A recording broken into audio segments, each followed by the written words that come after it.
Hello, everyone, and welcome to another installment in our Hen Talks series. My name is Zach Corbin, and I work in the Office of Development and Alumni Relations as an Assistant Director of Virtual and Experiential Engagement. I'd like to thank everyone for registering for today's event. We've got a great presentation lined up this afternoon. Hen Talks is a webinar series that will run throughout the year and feature alumni, faculty, staff, and friends of the university sharing brilliance. Webinars will tackle career and professional development topics, life skills, and more. All Hen Talks will be recorded and can be accessed by visiting the Hen Talks page of UD Connection. A few quick notes. If you have questions that you would like to have answered throughout the presentation, please type them into the questions section. We'll get to as many as time allows, in addition to addressing questions that were submitted beforehand. We encourage you to keep the conversation going on social media by using the hashtag HenTalks. Finally, if there are any technical concerns preventing you from viewing or hearing the webinar, call Citrix's helpline at 877-582-7011. Today's presenter is Dan Freeman, who serves as founding director of the Horn Entrepreneurship at the University of Delaware. Under Dan's leadership, Horn Entrepreneurship aims to empower leaders, innovators, and entrepreneurs as they pursue new ideas. Dan has built Horn Entrepreneurship to combine a personalized approach with lessons learned from successful entrepreneurs and evidence-based practices. The resulting programs provide all students with relevant and accessible opportunities to gain valuable knowledge, skills, connections, personal capacities, and experiences through hands-on, project-based learning and real-world engagement. Since its founding in 2012, Dan has helped to raise almost $1 to support Horn entrepreneurship initiatives and grown to positively impact more than 1,000 students each year. The topic of this webinar is developing an entrepreneurial mindset and skill set to advance your career. And I really can't help but think that the timing of this presentation is serendipitous because UD just launched Delaware First, the campaign for the Delaware. And one of the major priorities of the campaign is fostering a culture of innovation and entrepreneurship across campus. And that's a mission that's clearly evident within the Horn Entrepreneurship, and I'm very glad that Dan was able to join us. So welcome, and thank you for presenting today, Dan. Great, thank you very much, Zach. It's my pleasure to be here to share some thoughts about how developing an entrepreneurial mindset and skill set can hopefully help you to advance your career.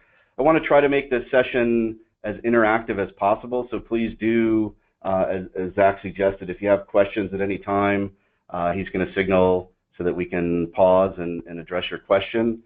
And we're going to jump right in with a quick poll question. So, how much have your job or professional responsibilities changed over the last 12 months? And this is just for me to get a sense of who's in the group.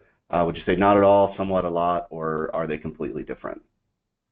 Take just about 15 seconds to see how you respond.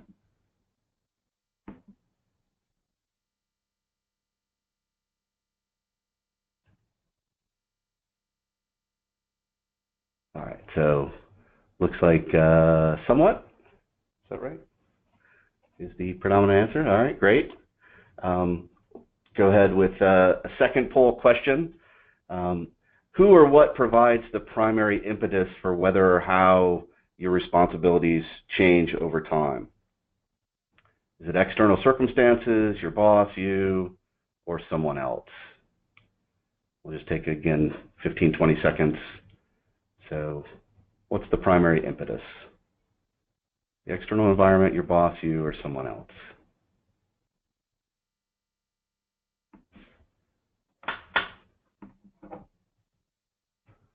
All right. You, awesome. Great. Let's see here. Good. Well, it sounds like definitely speaking to folks who have seen some change and understand that you at the end of the day are responsible. So perhaps I'm going to be speaking to the choir, so to speak, but let's go ahead and get started. In terms of the agenda, spend a little bit of time talking about the innovation imperative that I think all companies and individuals face, a little bit about entrepreneurial mindset and how to develop your own, same with skill set, applying the mindset and skill set to your career, and then since some of the pre-questions came in related to actually launching a venture, we can talk about applying the mindset and skill set to launching a venture as well.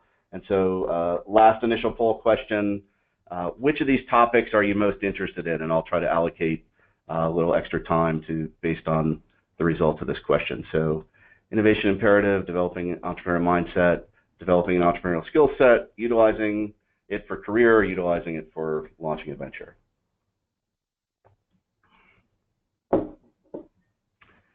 About 10 more seconds to respond to this one.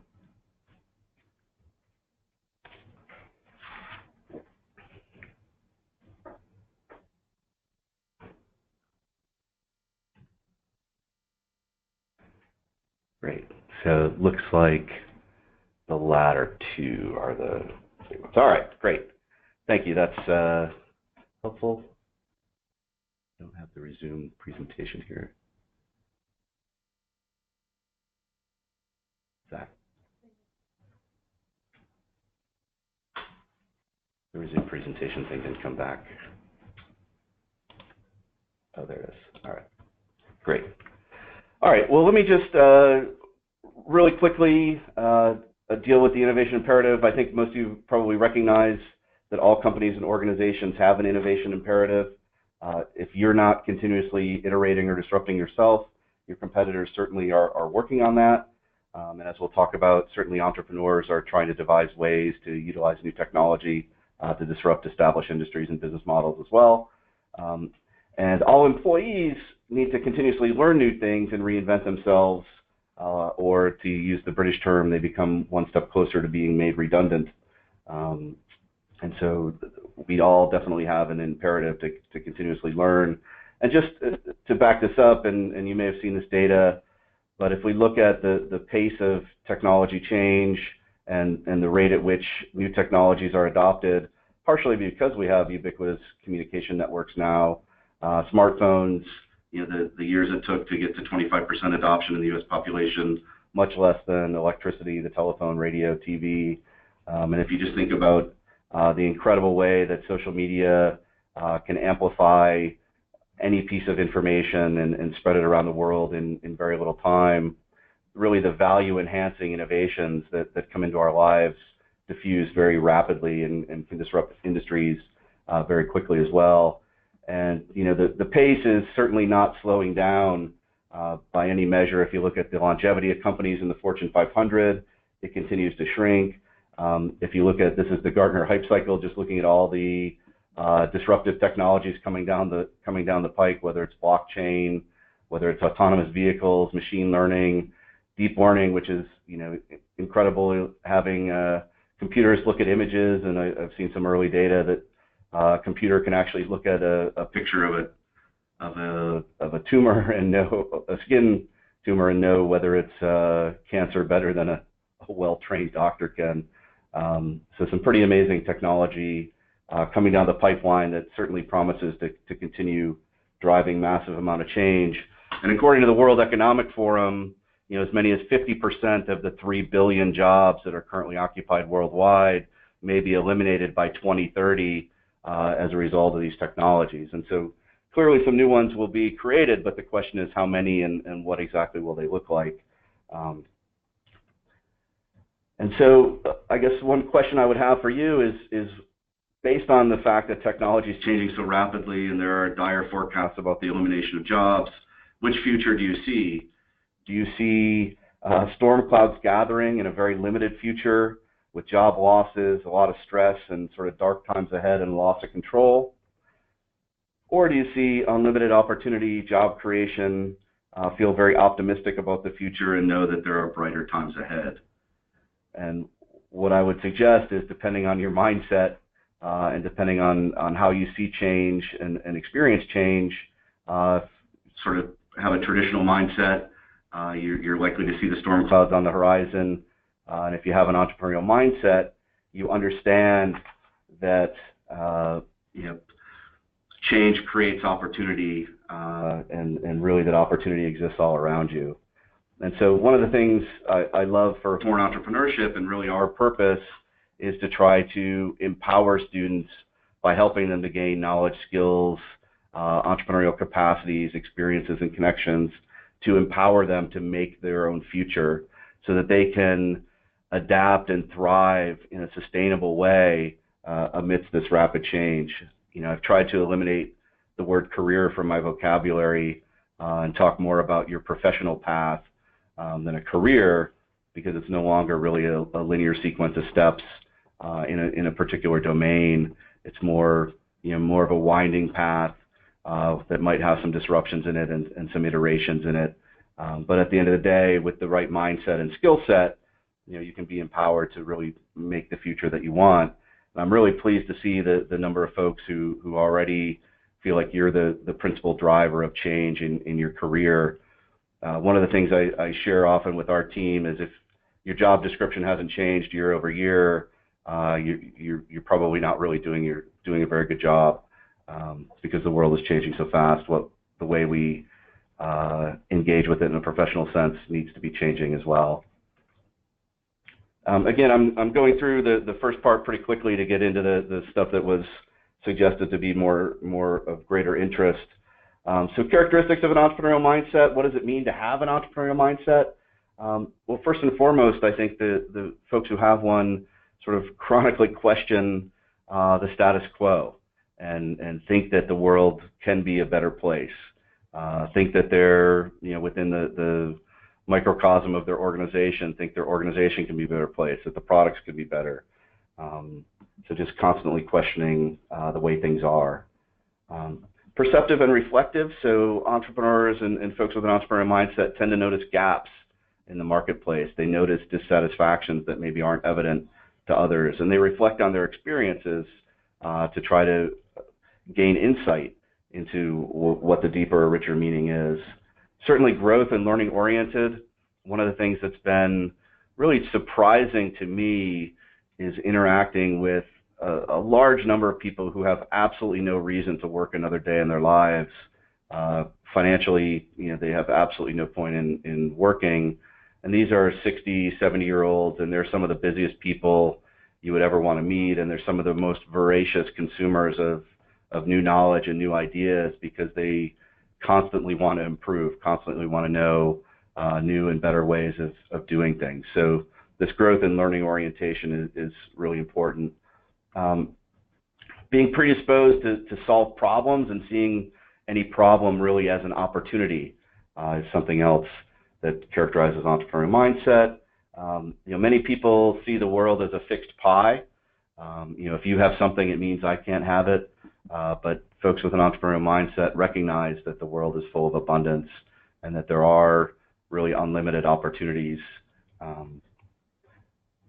Optimistic and persistent. Entrepreneurship itself is certainly hard, and there's a lot of challenges that need to be overcome. And unless you have the optimism and the drive to persist, you're very unlikely to get very far. It's very easy to get discouraged, especially when you're trying to do new things. Believe in self-determination and self-efficacy.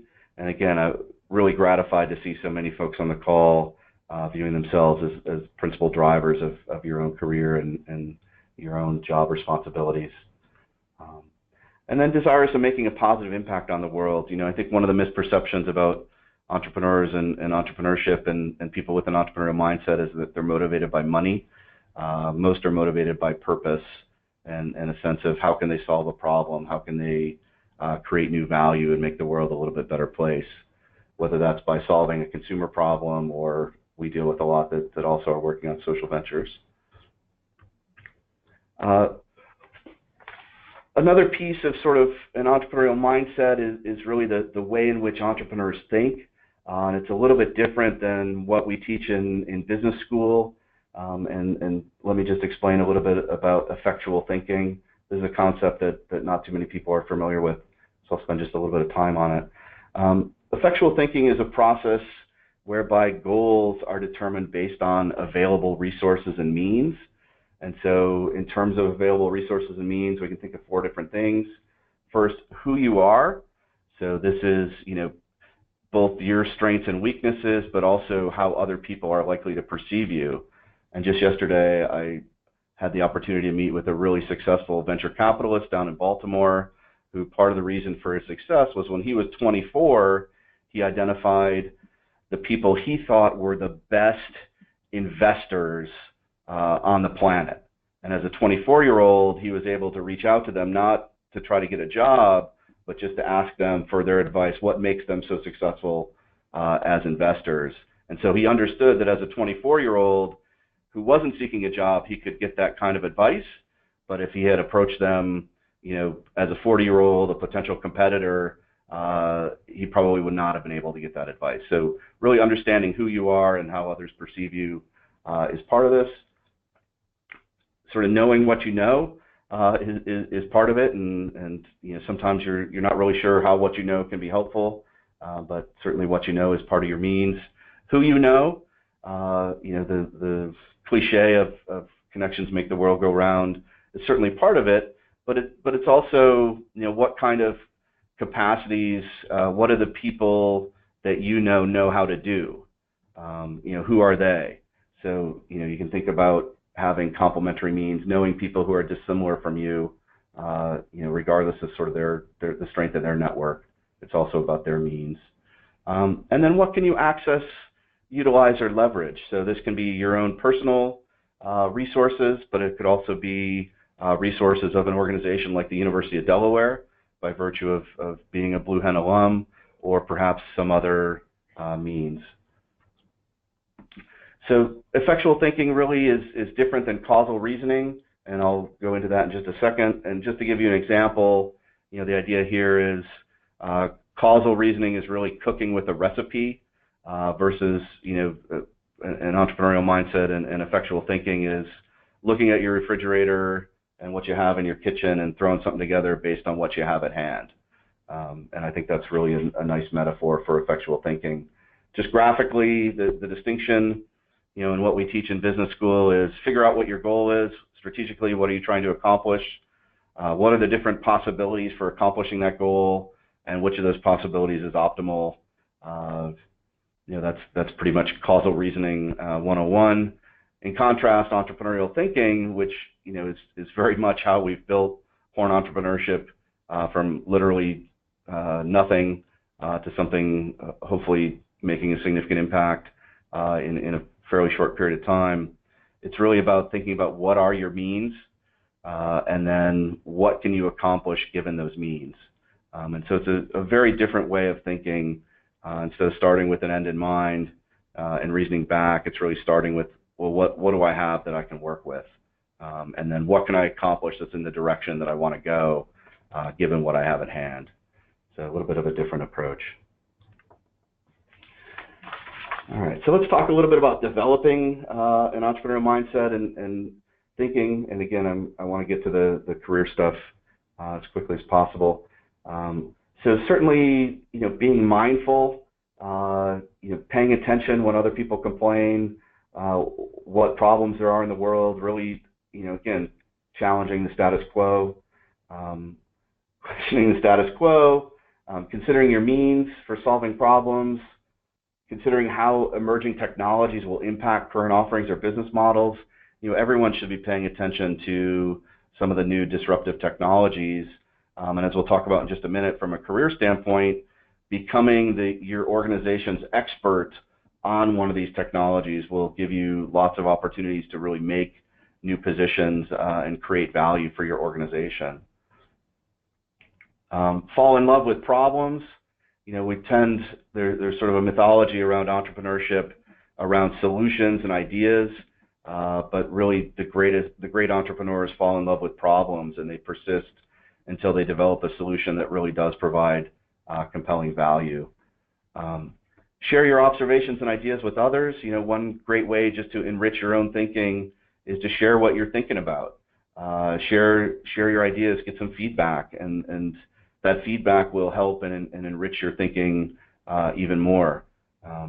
my team has noticed that I tend to do this a lot with stuff that I'm thinking about. I'll sort of put out a trial balloon, get a little bit of feedback, and that feedback will help to expand my thinking on the topic. Keeping an opportunity notebook, so just, when you have thoughts or ideas or notice things that are of interest, having a place where you jot it down and you can go back to it and reflect on it, again, to extract richer insights, and really fulfill the imperative to always be learning. So entrepreneurial mindset and entrepreneurial thinking are habits of mind, and just like any other habit, the force of practice, you get better at it with practice, and you get better at it the more you use your entrepreneurial mindset and thinking muscles. So all of these are ways that you can build it, and you'll be amazed as you begin to think in this manner. You become very idea prone. You begin to notice that really there is opportunity all around you, and you end up with the challenge that we have at Horn, which is there's a million things that we can do. How do we actually prioritize and pick? Because there are so many opportunities, we sort of get overwhelmed with all the possibilities. So if you don't feel like you're overwhelmed with all the possibilities yet, then keep practicing and developing those habits of mind. When you do this, you have some mindset shifts. You'll start to see problems as opportunities. You'll start to see change as something that, yes, it induces problems and it induces uncertainty, and those problems and uncertainty are opportunities. And as I've mentioned, you'll start to see that opportunity really is everywhere. And then the last part, just to wrap up mindset, one of the things, just to draw on a quote from Steve Jobs, one of the things that I think is important for everyone to recognize is that, everything around us that we call life was made up by people that were no smarter than us. We can change it, we can influence it, and you can, to use Steve Jobs' word, you can build your own things that other people can use. You can devise your own organizations. You can make your own job. There's just endless opportunity. And once you realize that, really, you'll never be the same. You'll always be wondering, how could we do this better? How could we do this in a different way? So I guess the last poll question that I have for you is, do you believe this? Do you believe in the transformative truth and your capacity to change and influence the things you call life? Yes, no, not really sure. It's okay if it's no. I'm just interested to know sort of your own sense of self-determination and empowerment. Give you just 5 or 10 seconds to choose.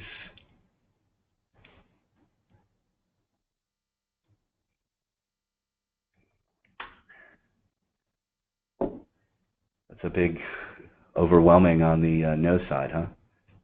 Or was that on the yes side? That was on the yes side? All right, awesome. All right, great. That is very, very good.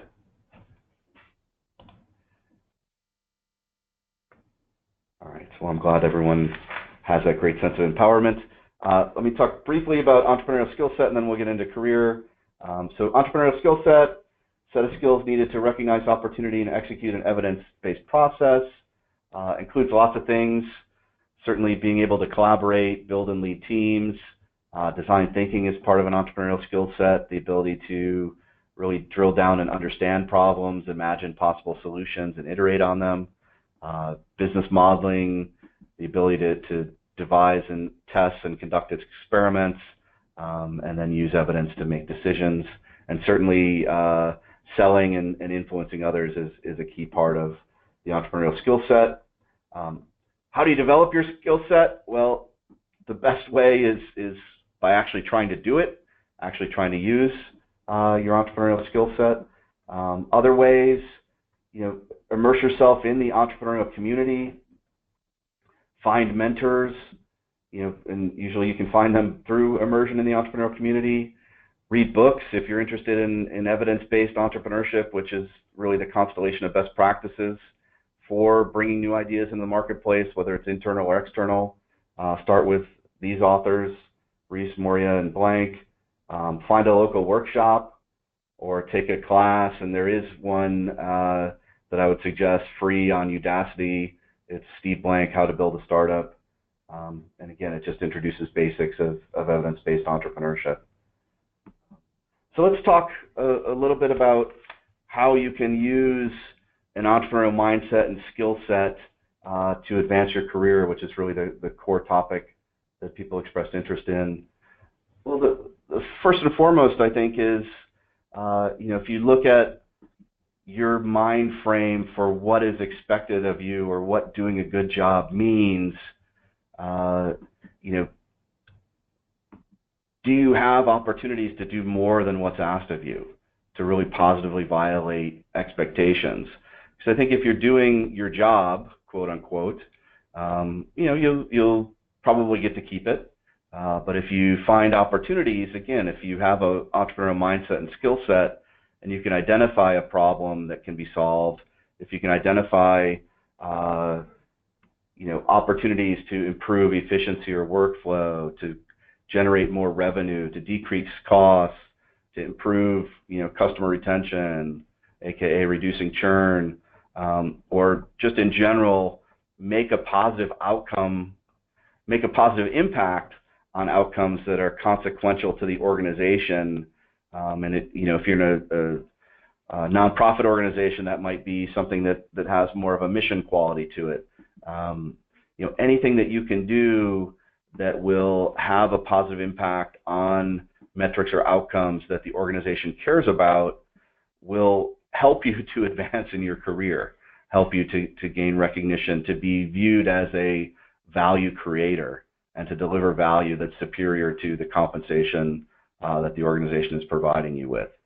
And then another thing is, again, and I alluded to this earlier, become the organization's expert on a new technology to make a job for yourself.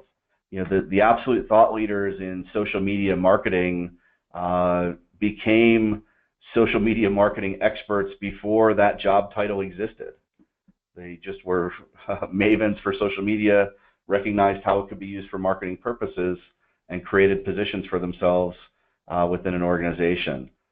Certainly there's opportunities for that at present around blockchain, probably some opportunities around that for big data, depending on your organization.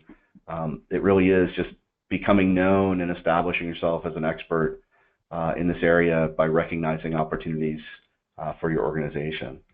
Any questions or comments on that? I feel like I've been talking a while. I'll pause and see if we're seeing anything. Yeah, we've got a couple questions that came in here. So you mentioned a couple books, but somebody wanted to know, what are some good books or websites where I could read more about this topic and entrepreneurship in general? Sure. So one of the absolute best resources for all things, at least startup related, is steveblank.com.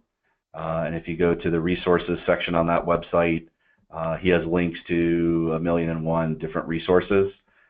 He's also the one who put together the Udacity course that I mentioned, the How to Build a Startup. And he really is the godfather of overall the evidence-based entrepreneurship movement. And then if you want to read more about sort of the methodology for evidence-based entrepreneurship, Eric Ries and his Lean Startup is one of the sort of vanguard books in this area. And he has a new one actually that's out that I would encourage anyone working within an established organization to take a look at. It's called The Startup Way. And the basic thesis is, if you look at established companies, they have some weaknesses in terms of their ability to innovate. If you look at startups, they have some limitations in terms of their ability to transform into highly efficient execution machines. And ultimately, the successful organizations need both. And he makes some arguments for the incorporation of entrepreneurship as a functional area within established organizations, not sort of sitting off on the side as skunk works, but really matrix throughout the organization and specifically a functional area. And so, I think that idea is still very new, and if you can be the one who drives, the creation of entrepreneurship, innovation and entrepreneurship as a functional area within your organization, that may be a way to advance your career to become the entrepreneurship person within your organization. Any others? Good. All right. Great. So just thought this was a bit of a humorous cartoon. So, one key point, don't just recognize problems. It's important to also generate viable solutions. So keep an eye on that new man. He looks like a troublemaker. So don't just put suggestions in the suggestion box. You have to be willing, if you have a solution, you have to be willing to follow it through and be the one who implements the solution. And the other is, figure out if you're working for an organization that you're a good cultural fit. So this is one of, I think, a particularly funny cartoon. This is a really innovative approach, but I'm afraid we can't consider it. It's never been done before. And you'd be surprised. I mean, I work within the context of a large bureaucratic organization that is very specifically designed and engineered to preserve the status quo. And so this quote is not too dissimilar from some of the things we've heard over the years. And so you just have to sort of recognize that some people get it, some people don't. And what you don't want to do is leave your own future in the hands of people who don't get it.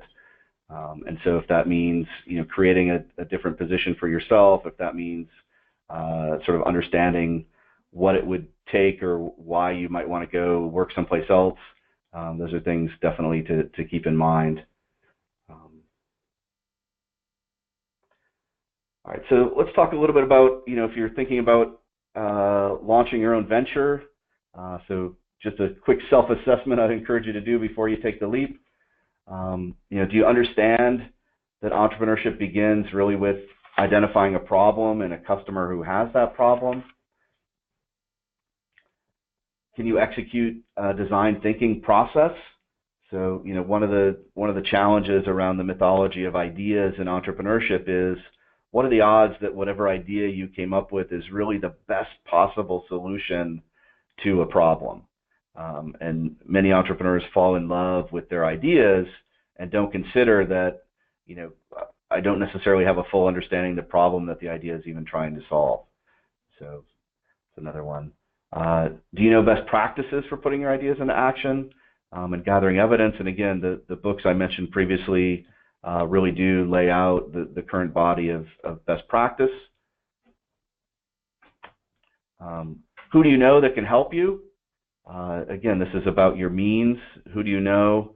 And it might not be just in terms of money. One of the things, what is your skill set? What sort of skill sets do you need to complement yours?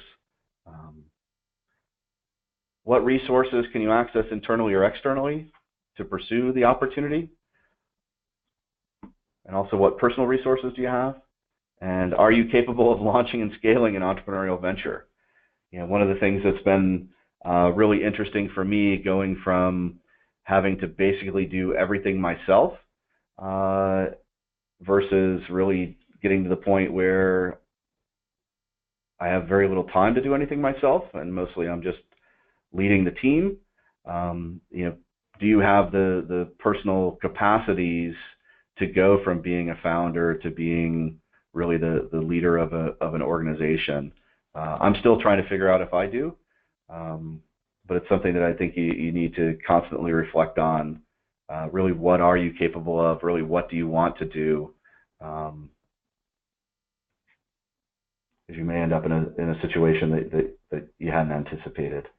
And just in general, recognize entrepreneurship's a team sport, and that regardless of how successful you are, either in your career or in your entrepreneurial endeavors, there's always room to continue developing your means and engage lots of other people for help.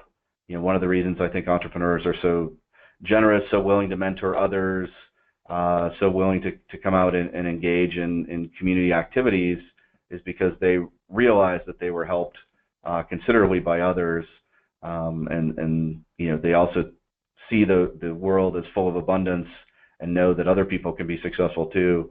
and they want to help to facilitate that success. Just a couple more slides on entrepreneurship. So if you're thinking about taking the leap, I would say recognize that there's more than one place for you to start your entrepreneurship journey. So the one we always think about is around idea. And generally when we think of an idea, what we have in mind is really a solution. But you could also start with a customer group that you want to create something for, and just immerse yourself with the customers to really understand the problems that they might have. You can start with a new technology and work backward and try to identify a context in which that technology can do something better, faster, cheaper, and provide some substantial value and use. You can start with your means and sort of reason forward. So given what I have, who I am, what I know, who I know, and what resources I can access, what can I accomplish? What sort of venture might I be able to launch that would create unique and compelling value for customers?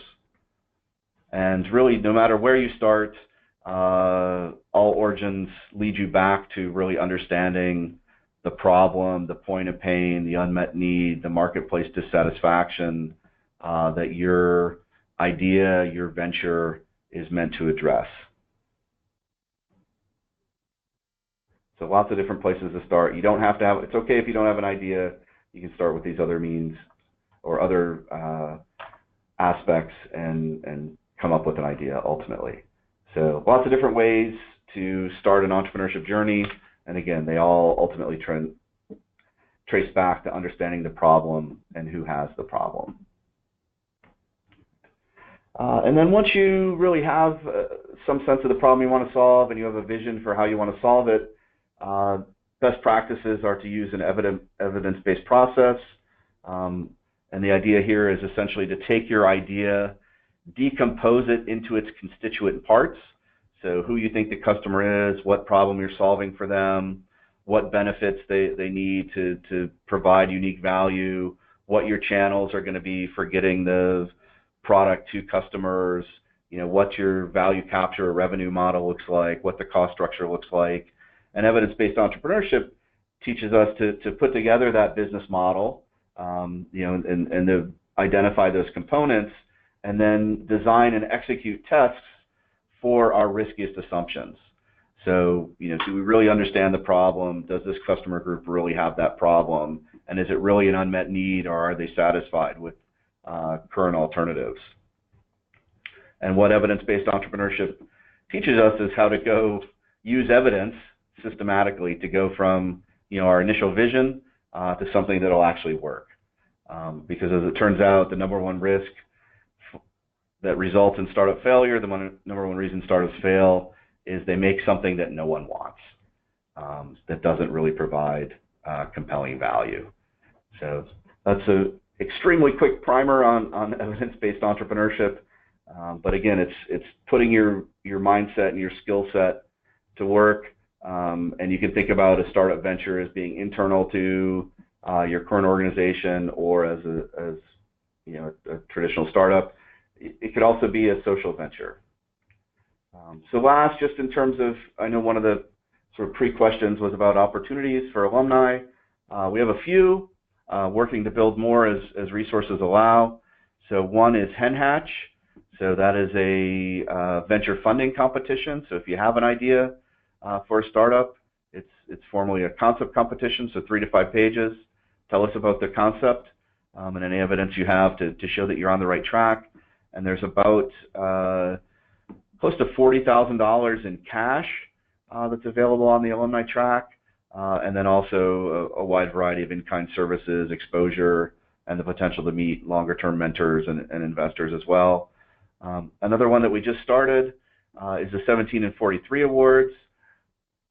And these are awards to recognize alumni who are leading the most promising and also the fastest growing ventures. So founders, owners, leaders of the most promising and the most successful Blue Hen ventures. We just love to recognize your accomplishments with that program. We just kicked it off this last year. We'll be accepting nominations for the second cycle beginning in January, and then a wide variety of ad hoc events and opportunities. Some of which, if you have an idea and you want to come in and you're geographically proximate, you're welcome to get in touch with us and come into the Venture Center. We employ a professional startup advisor who will sit down and meet with you and at least give you some direction on how to move forward.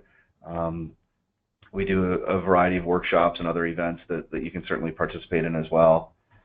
And then, if you are in a position to share your help or support, part of our model is really built on external engagement and having our students benefit from your experiences and expertise, and serve in a role as a speaker, an expert, a judge, a mentor, etc. So lots of different ways. We're focused on trying to do what we can to help you, and certainly if you're interested in supporting the next generation, we welcome that as well. And with that, I would love to take any questions or address any comments that somebody might have. All right, we got a couple questions in here, and the first one, so somebody was listening to Reid Hoffman's Master of Scale podcast, Okay. and they had a question that they heard on there. They want to get your take. What matters to a startup the most? Having the problem-solving capacity of efficiently running the business, or does it have to be a blend? Yeah, so problem-solving capacity, what were the ones, Zach? Sorry. Was problem-solving capacity the process of efficiently running the business, or a blend of both? Sure. So I think ultimately it's a blend, but the precise mixture of the blend varies. And so initially having problem-solving capacity is going to be the heaviest aspect of the blend, and really identifying the problem, validating the problem, iterating to develop a compelling solution to the problem. But that's really about problem-solving, experimentation, and sort of getting to the point where you have something that starts to look optimal. And then once you have an optimal solution, it really is about efficient processes and sort of transferring to that mode of operation, while at the same time maintaining the problem-solving capacity to avoid sort of getting complacent,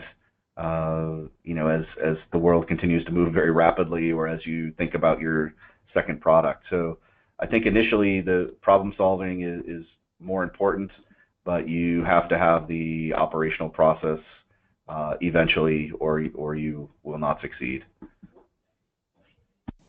Got a two-part question here. The first part of the question is, what is the best way to find a mentor in the entrepreneurial space? And the follow-up, how do you branch out into a market in a different geographic area? Sure. All right, sure. So finding a mentor ultimately is a fairly personal thing, because if they're truly going to be a mentor, there is a little bit more than just a professional relationship that's part of it, at least in my view. And so I think one great way for Blue Hen alumni is to try to leverage the Blue Hen alumni network. I mean, we have an amazing network of folks who have founded successful ventures. You do have to sometimes work the network to get to the point where you can find them.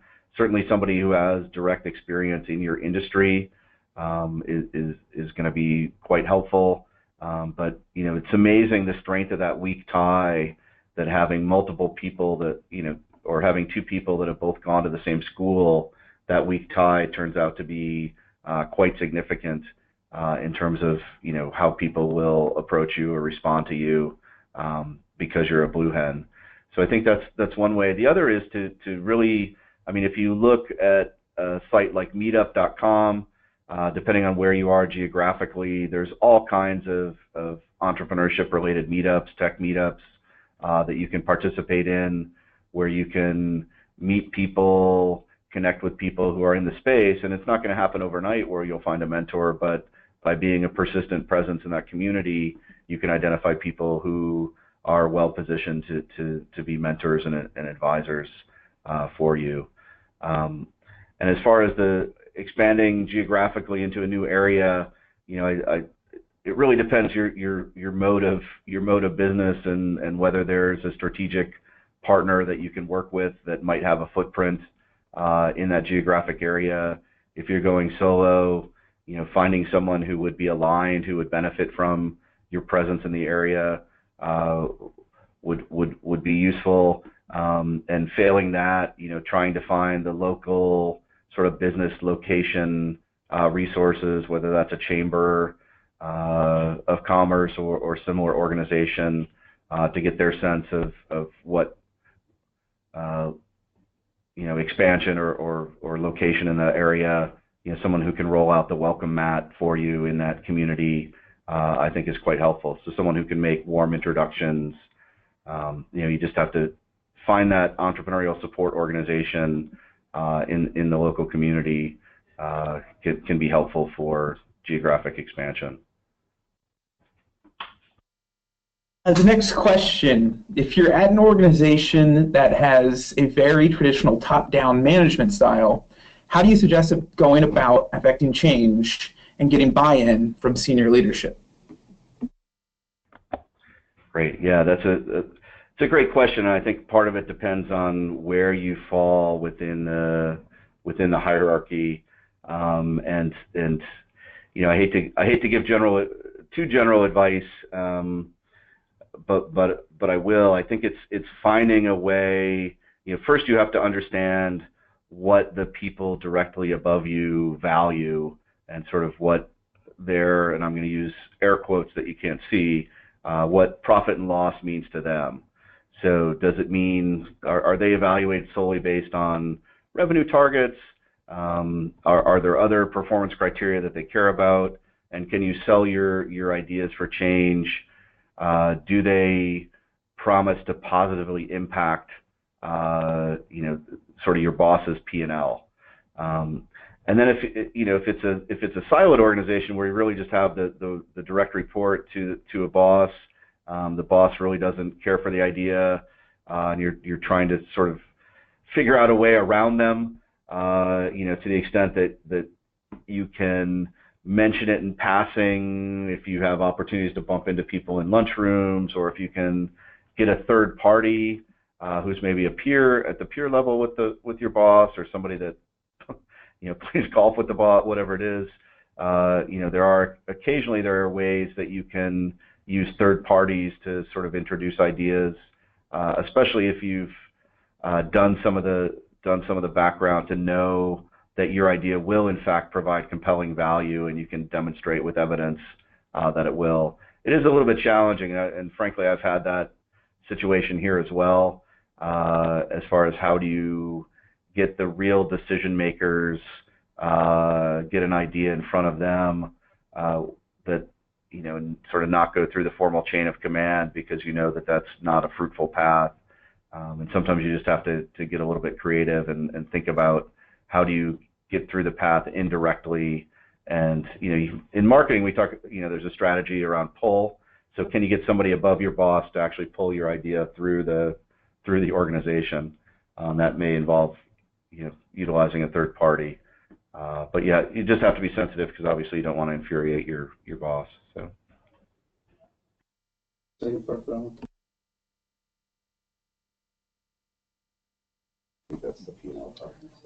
All right. So there were just a few quick questions. We will be following up with an email that includes today's slides and contact information for taking advantage of some of the resources and opportunities to get involved within Horn that Dan mentioned today. That concludes today's edition of Hen Talks. Thank you again to everyone for attending the webinar and for submitting your questions. I'd like to extend a special thank you to Dan Freeman for presenting today. As a reminder, all Hen Talks are recorded and can be accessed by visiting the Hen Talks page of UD Connection. We are always looking for ways to improve our programming, so if you have any suggestions or ideas for future topics, please email me directly at zcorbin@udel.edu. I hope everyone took something away from today's webinar. Have a great rest of your day. Thank you all very much.